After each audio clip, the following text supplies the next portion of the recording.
Logika mereka menyatakan seolah-olah itu ada tambak, ada sawah dulunya. Kita ikuti dulu. Bapak, batas laut. Katakanlah tadinya batas lautnya di sini. Ada sawah, ada tambak. Katakanlah. Kemudian jadi laut. Hilang itu surat-suratnya itu nggak berlaku lagi. Kenapa bisa diproses jadi sertifikat? Jadi tanah yang sudah kehilangan itu otomatis haknya hilang. Suratnya menjadi tidak berlaku. Apalagi memang tidak ada tanahnya, berarti dia bikin surat palsu kan? Nah berarti itu pidana itu. Mestinya polisi itu mengusut itu. Ini kan rakyat ini ketakutan karena nggak ngerti hukum kan? Ditipu-tipu, nanti begini, udah ambil lagi, itu haknya mereka. Yang sudah diuruk itu ambil lagi aja. Patokin lagi itu, semua tanah itu suruh patok lagi rakyat. Ya, terutama oleh pemuda-pemuda, oleh mujahid-mujahid, oleh laskar-laskar itu patok kembali suruh rakyat yang punya tanah. Ya, jangan takut. Jadi makanya secara hukum negara maupun secara hukum syariat sah rakyat di Kosambi, di macam-macam kecamatan yang ada di sana sampai sekarang itu mengambil kembali tanahnya. Itu harus dibilangkan itu. Ya, jangan takut sama rakyat, bilangin, ambil lagi itu tanahnya. Kondisi kita ini begini sekarang nih. Secara ekonomi kita ini dijajah dengan sistem ekonomi neoliberalisme. Neoliberalisme itu adalah liberalisme gaya baru. Kalau dulu langsung perusahaan-perusahaannya melakukan perdagangan. Nah kita lihat zaman Belanda itu sebetulnya Hindia Belanda itu VOC itu Herkei.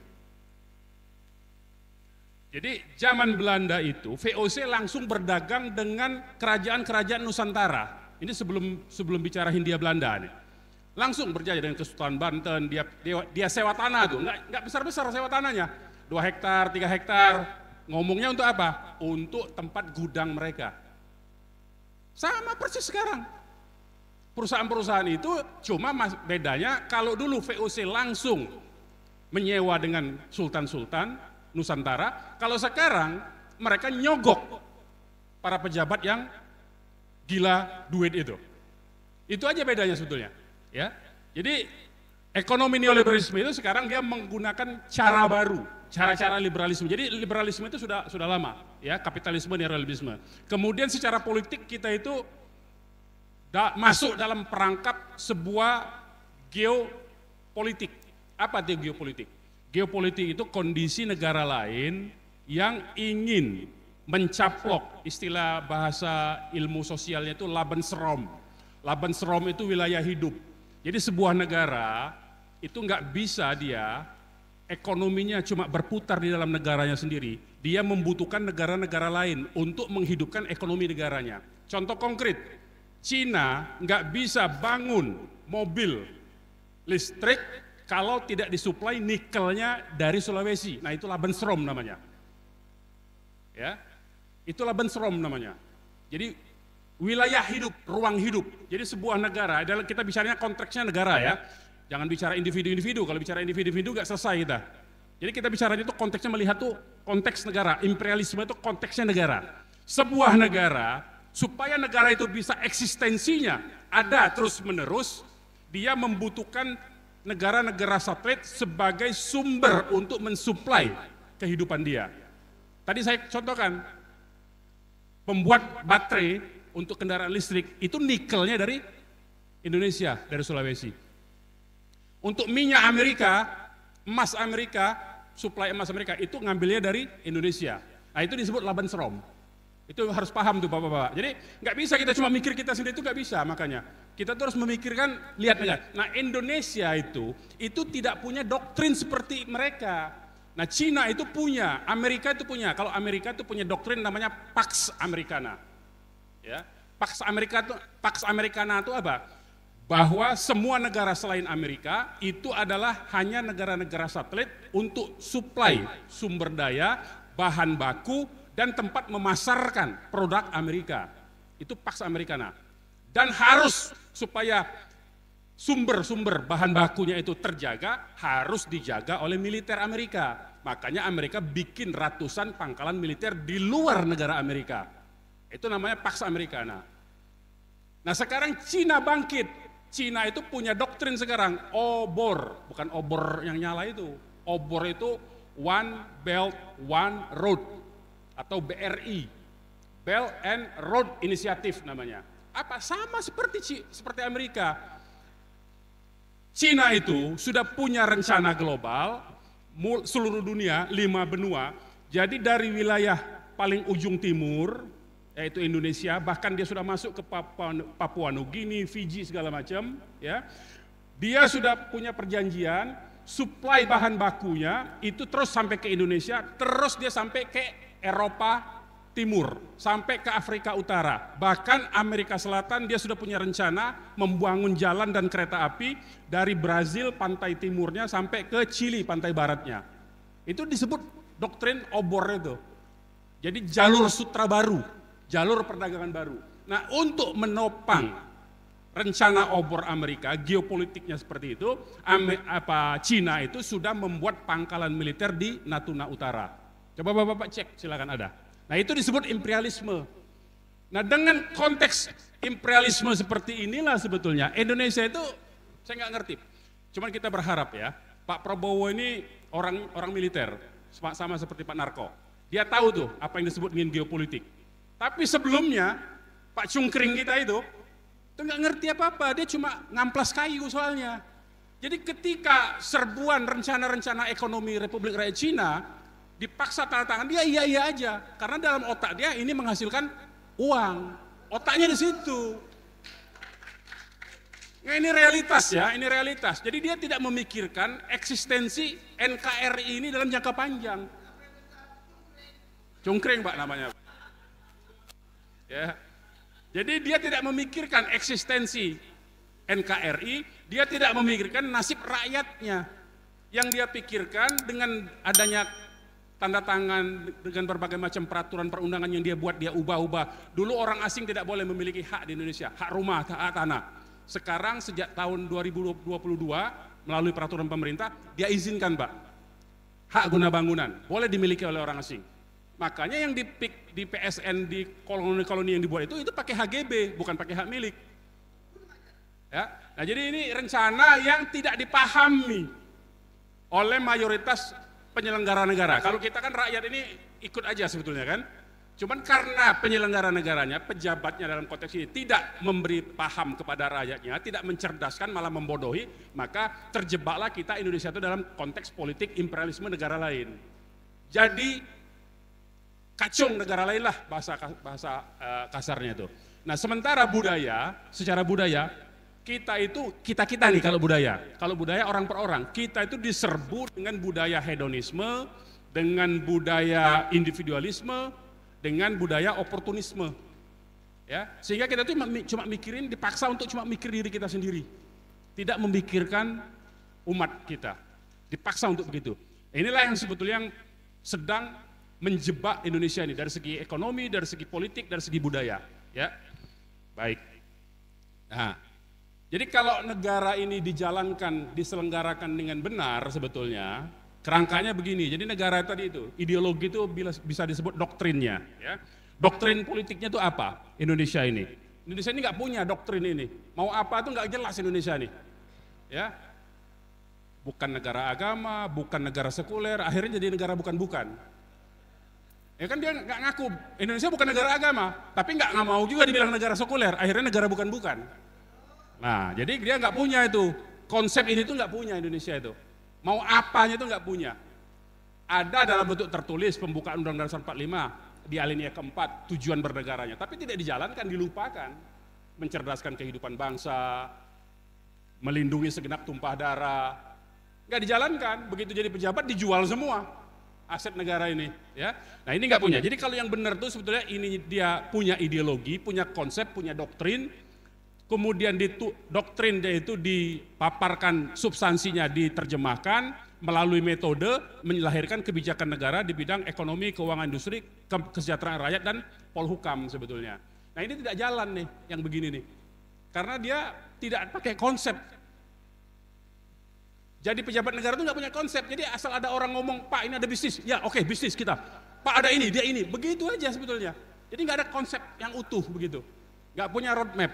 Ya, nah kalau ini ringkas saja saya mau sampaikan begini kira-kira gambaran bagaimana kapitalisme internasional itu bekerja ya, dari modal internasional kemudian masuk ke negara jajahan itu dipaksa dan difungsikan melalui berbagai macam perubahan undang-undang dasar, sehingga penyelenggara negara itu nggak berani apa-apa. Dia akhirnya menjalankan apa agenda dari negara asing. Itu sebetulnya, ya, fungsi negara. Ini singkat saja. Jadi kita nggak usah bahas terlalu panjang sini. Ya, intinya bahwa kita itu cuma dijadikan tempat memasarkan barang bagi negara-negara kapitalis dan modal internasional, perusahaan internasional, ya, kemudian menyediakan bahan baku, sumber daya alam, dan buruh tenaga kerja yang murah. Kalau kita bandingkan sekarang misalnya, sama-sama sopir, tapi sopir dari Republik Rakyat Cina, gajinya itu 25 juta Pak, di tambang Konawe situ. Di Indonesia gajinya cuma 6 juta nggak nyampe itu. Jauh kan? Nah begitu, memang dipaksa begitu. Ya. Jadi kira itu gambarannya. Nah sekarang kondisi kita ini sekarang lebih teknisnya ini, yang menguasai Indonesia itu oligarki, bandar politik, ya. Jadi semua siapapun calon, baik itu dalam pilpres, dalam pemilu legislatif, dalam pilkada, itu semua ada bandar politiknya. Pasti minjem duit dia. Pasti minjem duit dengan pengusaha-pengusaha itu. Dan astagfirullahnya itu, duit yang sumber tempat dia minjem itu bukan dari orang Islam, bukan dari pengusaha muslim. Rata-rata dari orang lain, Cina, kafir. Bahkan langsung. Dan itu saya ngalami soalnya. Saya tahu tuh ada teman-teman saya yang main begitu. Jadi dia jadi penghubung dengan pemodalnya. Itu prakteknya sudah terjadi itu. Padahal tingkatnya tingkat bupati, tingkat wali kota, tingkat gubernur. Ya. Nah, makanya ketika dia jadi pejabat, nggak mungkin nggak korupsi, nggak mungkin dia nggak balas budi. Nah ini, itu badut politik namanya. Ya. Kemudian ada preman-premannya, yang seperti terjadi di kawasan PIK 2 itu. Ya, preman-premannya dibayar, orang-orang kita juga dibayar, tapi untuk melindungi kepentingan dari si bandar politik ini. Ya. Nah itu kondisinya. Jadi sekarang kita itu dikendalikan oleh state corporate crime. Jadi negara kita ini, apa yang dimaksud dengan state corporate crime? Ini saya pinjam istilahnya Pak Suripto ya, senior kita dalam pergerakan ini. Apa itu state corporate crime? State corporate crime ini negara menjalankan agenda dari perusahaan swasta, ya, dan itu pasti menindas rakyatnya. Nggak mungkin tidak menindas rakyatnya, ya, pasti menindas. Melalui siapa? Melalui aparat penegak hukumnya, aparat penyelenggara negaranya, maupun melalui berbagai macam sebaran informasi hoax begitu, ya. Ini yang berbahaya tuh. Nah, jadi ini sebetulnya makalah saya waktu diskusi soal Rempang. Saya langsung saja ke masalah PIK ini ya. Jadi di PIK itu ada kondisi, jadi perlu di-clearkan dulu ya. Ini baru berapa hari yang lalu Erlangga Hertanto, Menteri Koordinator Perekonomian, itu menyatakan PIK 2 bukan PSN. Itu ada pernyataan resminya. Nah karena PIK 2 itu bukan PSN, itu berarti PIK 2 itu proyek swasta. Karena dia proyek swasta berarti harus pelepasan hak rakyatnya itu harus berdasarkan kesepakatan. Tidak boleh uangnya diancam kalau ada orang yang tidak mau melepaskan tanahnya, itu diancam nanti tanahnya, uangnya dititipkan di pengadilan dengan konsinyasi, itu bisa. Karena dia proyek swasta jatuhnya. Kalau dia proyeknya pemerintah, itu memang uangnya dititipkan di pengadilan. Ya, rakyat banyak yang menyerah kan, ketakutan uangnya di pengadilan, dititipkan. Nah, sekarang Erlangga sudah ngomong, ada penyeluduran hukum, PIK 2 itu bukan PSN. Sebetulnya sekalipun dimasukkan PSN pun itu tidak bermasalah, tidak dibolehkan. Kenapa? Yang namanya proyek strategis nasional itu artinya proyek milik pemerintah, milik negara. Dia dibiayai oleh negara dan dia bisa diakses oleh rakyat semua. Sekarang pertanyaannya, sekarang ini kan ini bagian dari hegemoni ya. Apa yang dimaksud dengan hegemoni? Misalnya tol. Kita anggap tol itu seolah-olah itu proyek milik negara. Padahal tol itu dibangun duitnya oleh perusahaan swasta. Pertanyaannya sekarang, orang yang masuk jalan tol bisa nggak kendaraan roda 2? Nggak bisa, hanya roda 4. Ada orang punya kendaraan roda 4, tapi nggak punya duit, bisa nggak masuk tol? Nggak bisa. Berarti itu swasta, karena hubungannya itu hubungan dagang. Kalau yang disebut PSN, itu dibiayai oleh APBN, bisa diakses oleh siapapun, tidak mengenal perbedaan seperti tadi, dan tidak harus bayar, gratis Pak. Warga negara itu semua punya hak untuk mengakses kalau yang disebut dengan proyek strategis nasional. Tapi kalau masuk PIK 2 itu diperiksa, nggak boleh itu. Kalau bukan penduduk nggak bisa. Kalau bukan penghuni nggak bisa. Kemarin aja ada TV One, ada video beredar kan? TV One mau masuk, diusir tuh. Berarti kan dia bukan punya negara itu, punya swasta itu. Dan itu bukan proyek negara. Nah, jadi itu nggak boleh. Jadi itu ada penyeluduran hukum. Jadi sekalipun dia disebut PSN, tetap tidak boleh. Apalagi sudah dikatakan oleh Erlangga, dia PIK itu bukan PSN. Jadi jangan lagi nyebut PSN PIK 2, bukan. PIK 2, PSN, PSN. PSN yang mana yang PSN? PSN itu dalam peraturan Menteri Perekonomian itu disebutnya proyek ekoturism, pariwisata saja, bukan pemukiman, pariwisata. Jadi negara, nah salahnya di mana? Jadi sekalipun PSN dia tetap salah. Salahnya di mana? Itu hutan mangrove. Hutan mangrove itu punya negara, punya rakyat, tapi diberikan ke swasta untuk ngolahnya. Sah nggak? Nggak sah. Berarti itu dapat gratis dia. Rampok, bukan lagi maling itu. Kalau maling itu diam-diam, ini rampok terang-terangan dia. Nah, hutan mangrove diberikan kepada swasta oleh negara secara gratis, imbalannya itu hutan mangrove dibuatkan tempat wisata, adalah tempat hiburannya, adalah tempat sirkuitnya, itu rencana awalnya. Tapi tidak ada pemukiman. Nah, PIK 2 ini nambah-nambah, yang di sebelah lokasi di hutan mangrove itu, di sebelahnya, yang diklaim sebagai tambak, sebagai sawah dan tanah rakyat itu mau dibikin perumahan semua. Mulai dari Kosambi situ sampai ke Serang sini sebetulnya. Itu bukan lagi proyek strategis nasional, itu pemukiman, itu koloni namanya. Dan isinya bukan orang Indonesia, itu yang menjadi masalah. Isinya orang Cina, karena iklannya bahasa Cina. Iklannya bahasa Cina, saya bisa tunjukin filmnya nanti, saya sudah kirim ke panitia, nanti silakan panitia diputar ya. Itu iklannya bahasa Cina, jadi nggak mungkin itu diperuntukkan untuk warga negara Indonesia. Jadi memang sengaja mengundang penduduk Republik Rakyat Cina untuk dipindahkan ke sini, dan jumlahnya ada di 37 titik di seluruh Nusantara, di seluruh Indonesia. Wilayahnya itu di pesisir pantai semua, sehingga secara geografis, geopolitik, geostrategis Indonesia itu sudah terkepung sebetulnya. Ya, pribumi-pribumi kita ini umat Islam terutama itu sudah terkepung, udah nggak bisa apa-apa lagi. Ya. Nah itu yang pertama masalahnya tuh, ya seolah-olah PIK 2 itu adalah PSN, padahal PIK 2 itu proyek murni perumahan, tidak ada kaitannya dengan proyek negara.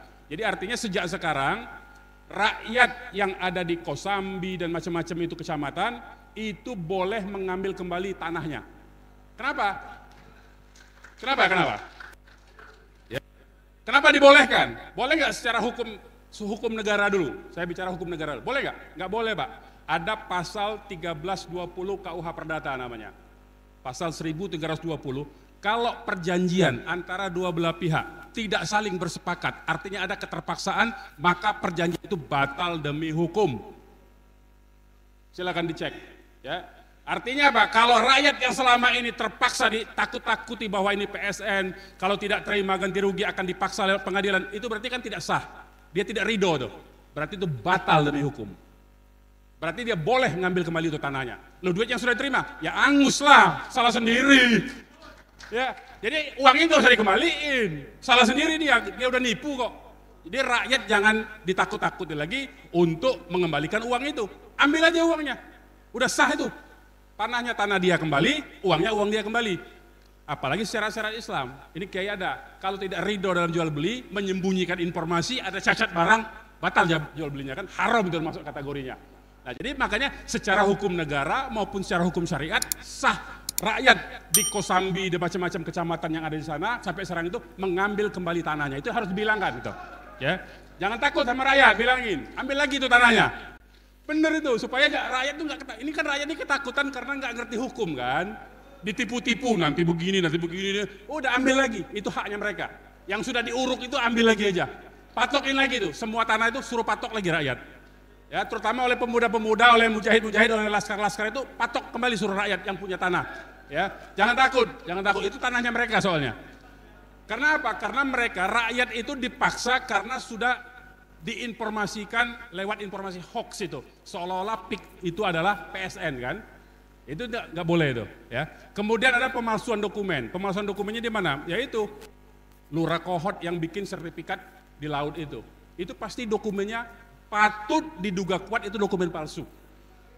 Karena ada teknologi, ya, ada teknologi sekarang baru 2 hari yang lalu di TV One keluar, ahli pencitraan satelit, geospasial namanya, itu mencitra satelit wilayah yang dikatanya itu sawah dan tambak, nggak pernah itu jadi daratan. Sejak dari dulu sudah lautan itu, Pak.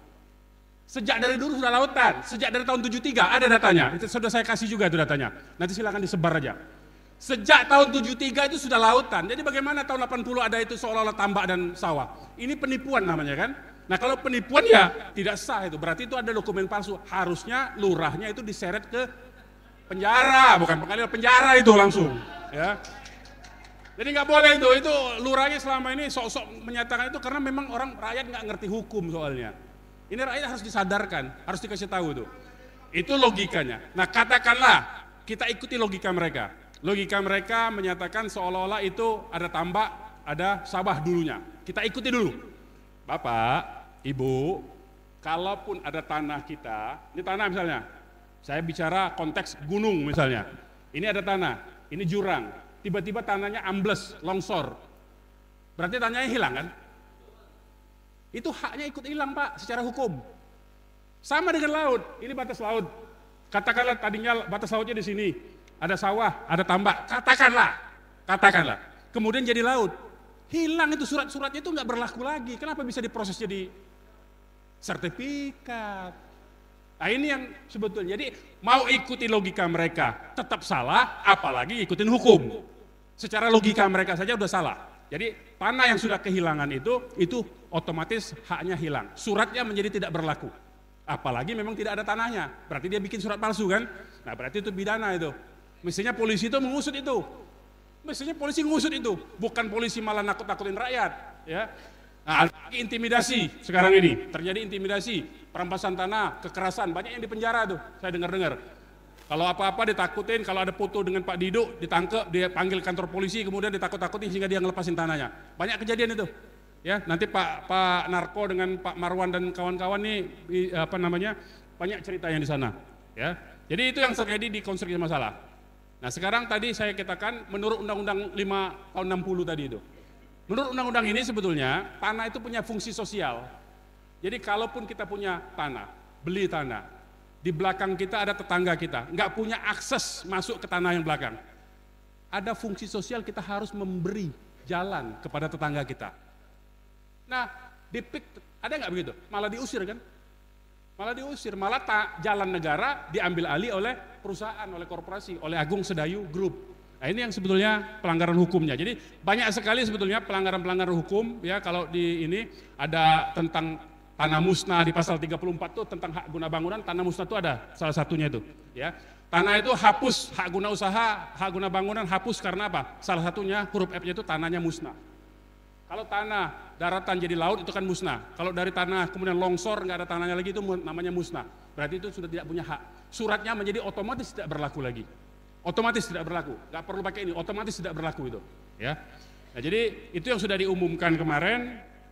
Jadi saya kira kalau untuk Rempang itu tanah terlantar. Jadi kalau di bedanya di kasus Rempang, kalau di PIK ini tanahnya jadi laut, ya katakanlah begitu. Atau memang tidak ada tanah yang laut diklaim sebagai tanah. Tapi kalau di Rempang itu negara katanya, ini pun katanya pernah memberikan HGB kepada perusahaan di tahun 2004. Kemudian baru datang lagi tahun 2024. Gitu kan? Tahun 2024 baru rame lagi kan Rempang kan? Sebenarnya tanah itu 2 tahun tidak kita olah untuk hak guna bangunan, untuk hak guna usaha. 2 tahun tidak kita kerjakan, 2 tahun tidak kita olah, tanah itu hilang hak kita. Jadi hati-hati yang pegang HGB itu. Hilang tuh tanah. Jadi harus diolah. Prinsipnya seperti syariat Islam itu tanah itu harus dihidupkan. Nggak boleh tanah itu ditelantarkan. Tanah itu harus dihidupkan, diproduksi. Apakah itu peternakan, apa itu pondok pesantren, apa itu ada kebun, harus diusahakan. Ya, tidak boleh tanah disimpan. Nggak boleh. Nah itu sama undang-undang pokok agraria itu begitu juga. Jadi dia mengambil prinsip dari syariat Islam juga sebetulnya. Jadi nggak ada perbedaan sebetulnya. Jadi kita itu punya dasar, umat Islam itu punya dasar sebetulnya. Dalam konteks menggunakan undang-undang yang ada ini tidak ada perdebatan. Ya. Nah, ini ya pelanggaran HAM-nya. Nah sekarang tadi saya mau fokuskan dari tadi itu bahwa pembuatan pemukiman-pemukiman di pesisir pantai itu tidak lain dan tidak bukan bagian dari rencana besar yang geopolitik Republik China. Itu mesti kita. Jadi artinya sekalipun rakyat dibayar tinggi harganya, katakanlah 2 juta 3 juta per meter, tetapi dan rakyat ridho, tetapi koloni itu kemudian ditempati oleh warga negara Republik China, tetap saja itu ancaman bagi Indonesia. Ancaman kedaulatan kita ini. Karena negara ini tidak akan bisa merdeka kalau dikendalikan oleh kekuatan dari Republik China. Yaitu apa? Melalui peraturan perundang-undangan maupun melalui orang-orangnya. Republik China itu penduduknya 1,5 miliar. Dia buang saja 200 juta dari yang katakanlah yang penjahat-penjahatnya, pelaku kriminalnya, yang dari penjara di Republik China itu dipindahkan ke Indonesia supaya boleh jahat ya, supaya nggak tahu memang. Dipindahkan tuh 200 juta Republik China dari 1,5 itu, dia masih punya 1,3 miliar. 200 juta itu enteng dia buang itu. 200 juta itu kemudian yang mengambil alih itu bukan oleh mereka, dipimpin oleh tentara-tentara yang sudah skill lebih dahulu yang menyamar sebagai tenaga kerja asing masuk Indonesia di pertambangan, di bagian sektor, dipimpin oleh mereka itu, maka kriminal-kriminal itu nanti akan mengambil alih tanah-tanah kita, negara kita. Nah, ini yang mesti diperhatikan. Jadi bukan cuma sekedar rakyatnya. Kalau rakyat ditindak itu sudah kewajiban pemerintah untuk membela. Negara kita dijaga, kewajiban kita juga untuk yang katanya disbubakor itu.